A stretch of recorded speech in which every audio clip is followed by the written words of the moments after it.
Sage Wanderer here, coming at you from my van down by the river. I wanted to talk a little bit more about this Civil War thing, which actually could be more accurately called a communist revolution or an attempt at a communist takeover of our country. I've talked in other videos about how the idea of communism or collectivism is opposed, diametrically opposed, to the concept of freedom and liberty. That individual liberty and individual freedom is the antithesis of communism, the exact opposite of communism. That communism says that we collectively as a mob, as a group, as a voice, whoever we say, is one of us can be one of us, and those that aren't one of us should all die. I mean, that's essentially it. It's the ultimate xenophobia. It's join our club or perish. And that's kind of, and you don't have a right to any other opinion. Have our opinion, the opinion that we all have, or get out of the club. And in the case of getting out of the club, in our world we live in, means they're going to exterminate you. Do it our way or be exterminated or imprisoned. The gulag, they imprison you if they don't have the, for some reason they don't want to just outright kill you. Communist takeovers are bloody. And I think it's pretty clear once things start happening what's going on. At first, it's not. At first, it can be blurred, and that's intentional. That part of a communist takeover is to try to obscure what's really going on. That's why this painting of anyone left of Chairman Mao, or right of Chairman Mao, rather, anybody that's pro-American at all, they've painted them as Nazis. They're maligning us and they're slandering us with these false accusations of racism. And part of that is to obscure what's really going on. But part of that is also to try to win the favor of and the support of the African American community. I have to ask myself a big question. What role would the African American community play in a civil war? Are they going to split down ideological lines, with the more conservatives going with the pro-America side and the more liberal left-thinking going with the communist side?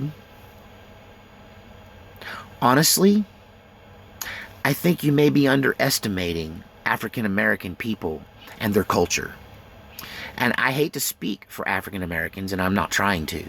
Although I've had many close personal friends, and being a curious guy, I've had some really deep conversations about African American culture. I've gone to African American churches and attended and talked openly and candidly with them about the challenges they face as a community. Being the only white guy in an all-black band more than once in my life, I get to see it from a different perspective. And one thing I can say about African Americans, the ones that I have known and met, and their families and their history, is that they love America. That one of the reasons they've supported the Democrats is because they saw the Democrats as the group that helped them get equal rights in America. And, it's why they for many years supported the Republican side, because, before that, African Americans tended to vote for Republicans because they were very much appreciative of Abraham Lincoln and what he did to emancipate them from slavery. And I think this predisposition that African Americans don't know what's going on and are easily fooled, I think that's you underestimating them as a community, as a culture. Those men have grandmas and grandpas and moms and dads. Regardless of how much their dad was involved or not, they had strong women in their life or they wouldn't have survived. And those people loved America. They were God and America and church and family. That's the way they think. I've been to their churches. This is what they teach their kids. A peculiar thing in African American churches, even the hardest, meanest, baddest men, the real outlaws, they still come to church every once in a while. They get dressed up and they go to church because, they got a grandma that says they better be there. That they're tired of them sitting out church. And they don't care what kind of drug dealer they are or whatever. They're going to come. There's this, honestly, I have more in common with an African American person than I do with, say, a Southern California white person, or a white person from Jersey or from Connecticut. I got more in common with your average African American than I do with Ivy League white people. I come up poor. You know, we all went to church. We got grandmas that tan our hide. You know, we speak the same language, eat the same food, you know. We like the same music. So, you know, I wonder what side are African Americans kind of as a community. Are they going to split? Are they going to splinter? Some here, some there? Or are they going to all kind of get together, wake up all at once and pick a side? I kind of think that's going to happen. That African American leadership will stand up and they will be a separate group to some degree than the whites fighting on both sides. I can say the same thing about Latinos. I think Latinos will more or less kind of find a central character and fall behind them. Will they split between conservatives? Well, I mean, I need to do a separate video on Latinos and communism, because some of them are very anti-communist and some are sympathetic. Some escaped communism, some kind of liked it, or they saw the benefits of it. But African Americans, to me, you know, they have American right there in their own name, you know, the one they picked for themselves, African Americans. They're Americans. I think many of them are going to side on the side of freedom and liberty and against totalitarianism and control. They're going to choose freedom. Every African American person I've ever met was a strong capitalist. They made money however they had to hustle to make it happen. And they were just working people, you know, they were determined. And it's how they have come so far, is their determination.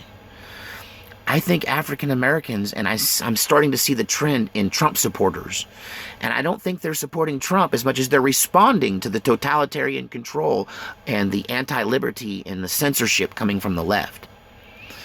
I mean, African Americans love free speech. They fought to say what they say in rap videos and rap music. That was a major theme of the 80s and the 90s. Was African Americans fighting for their freedom of speech to say whatever, even if it's F the police. That they fought for the right to say F the police.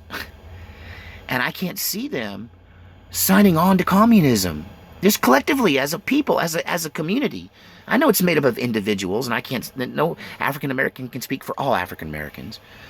But I'm starting to think that they're going to wake up and see that this is a fight of true American liberty versus communist control. And they're going to see that cable news is communist controlled. Corporations are communist controlled. The deep state is communist controlled. Our intelligence has been bought and paid for. People like Clapper and Brennan, we know what side they're on. They're not on the side of the Constitution of the United States. In fact, it's the FBI and the CIA that we're constantly on them to keep them from violating the constitutional rights of Americans. It's always been that way. They don't really care about the Constitution. They want to violate it. The Constitution is their leash. We can't take them off the leash. I think African Americans are going to side for liberty, because nobody likes to be told to shut up, and nobody likes to see a bully silencing people. I don't know. What do you think? And if you're African American, I invite you to be here and be part of this conversation. Please do. I want to hear from you. And if you're racist against African Americans and you want to say a bunch of stupid racist stuff, I'm going to be riding the delete button on this. And if I have to, I will suspend all of the comments. So let's keep this right and fair and correct, okay? All right. God save our republic.